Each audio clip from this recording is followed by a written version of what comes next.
चुनाव आयोग से हम लोगों को मालूम होगा, चुनाव आयोग से संबंधित मामला को आर्टिकल 324 में यानी अनुच्छेद 324 में चुनाव आयोग से संबंधित मामले को दिया गया है। और इसमें बताया गया है कि चुनाव आयोग जो होता है कौन कौन से चुनाव करवाएगा। यानी संसद का चुनाव करवाता है, संसद मतलब राज्यसभा और लोकसभा, और उसके साथ साथ किसका चुनाव करता है, विधानमंडल का। विधान का मंडल का मतलब विधानसभा और विधान परिषद, और उसके साथ साथ राष्ट्रपति और उपराष्ट्रपति। यानी ये 6 प्रकार के जो चुनाव होते हैं ये चुनाव आयोग के करवाने की जिम्मेदारी होती है। दोस्तों, चुनाव आयोग से ख्याल आया कि अभी चुनाव आयोग ने राजनीतिक दलों पर एक बहुत बड़ा अपना फैसला लिया है। कल की न्यूज़ में ये था कि जो सभी राजनीतिक दल, ऐसा कोई राजनीतिक दल नहीं है जो इससे अछूता हो, सभी राजनीतिक दल जो चुनाव में वोटरों को लुभाने के लिए,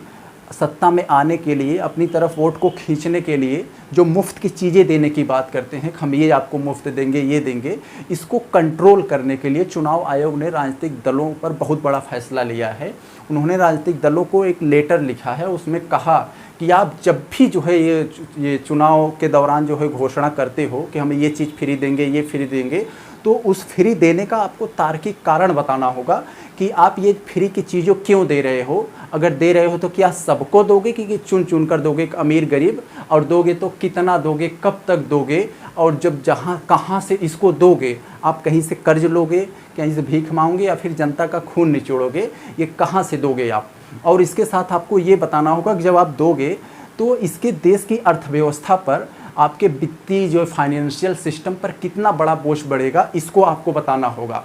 तो इतना बड़ा फैसला लिया है कि अब जो है ये ऐसा क्यों किया, क्योंकि ये नेता जो है क्या करते हैं कि चुनाव जब आता है तो बड़े बड़े आके वादे करके ये आपको फ्री में देंगे, ये देंगे, जनता को बहला फुसला कर वोट ले लेते हैं, सत्ता में आ जाते हैं। उसके बाद जो है कहीं न कहीं से जनता से ही खून, जनता को जो है इतना निचोड़ कर वही जनता से ही लेते हैं और जनता को जो है बेवकूफ़ बनाते हैं। अभी हम लोगों को मालूम था, उदाहरण आपको बताते हैं, अभी जब बिहार का चुनाव था, ये सिर्फ मैंने उदाहरण के लिए बता रहे हैं, अभी जब ये बिहार का चुनाव था तो मोदी जी ने वहाँ घोषणा किया कि बीजेपी अगर सत्ता में आई तो कोरोना की जो है वैक्सीन है वो मुफ्त में सबको मिलेगी।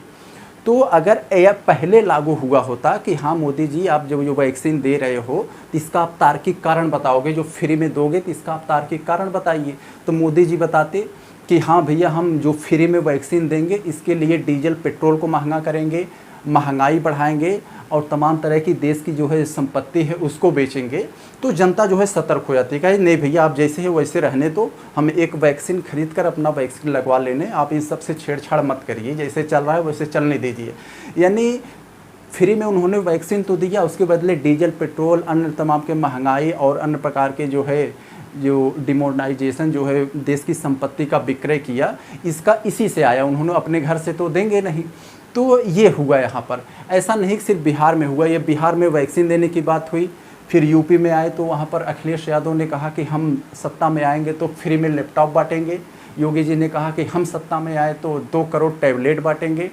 और कांग्रेस ने यूपी में ही बोला कि हम सभी लड़कियों को स्कूटी देंगे, और स्कूटी के साथ साथ सभी लड़कियों को 3000 रुपया देंगे, सभी महिलाओं को। ये हुआ। अभी जब यहाँ पर पंजाब में इसका चुनाव हुआ तो केजरीवाल ने कहा कि हम सभी महिलाओं को 1000 रुपया देंगे प्रति महीना, और वहीं एक अकाली दल है, उन्होंने कहा कि हम सत्ता में आए तो हम 2000 रुपया देंगे। अभी जब गुजरात का चुनाव आया तो फिर यही जो है बौछार लग गई, जो जिसके लिए चुनाव आयोग ने बहुत बड़ा फैसला लिया। गुजरात में केजरीवाल ने कहा कि हम सभी बेरोजगारों को जो है 3000 रुपया प्रति महीना देंगे। तो इन सभी को देखते हुए ये सभी जो राजनीतिक पार्टियां जो मुफ्त में होती हैं, लोक लुभावना चीज़ें जो देने का प्रयास करती हैं, वोटरों को अपनी तरफ खींचने का प्रयास करती हैं, इसको कंट्रोल करने के लिए और नेताओं के बीच और जो है जनता के बीच एक पारदर्शिता लाने के लिए कि जो है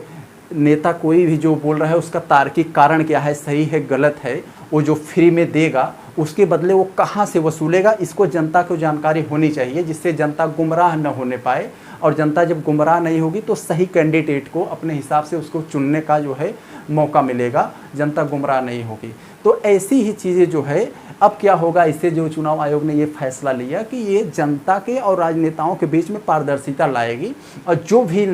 झूठ बोलकर सत्ता में आते हैं और जो है तमाम तरह से उत्पीड़न करते हैं, जनता का टैक्स लगाकर जनता का खून निचोड़ते हैं, तो इसको कंट्रोल करने के लिए जो है चुनाव आयोग ने बहुत बड़ा फैसला लिया है। तो चलिए हम लोग अपने टॉपिक पर आते हैं।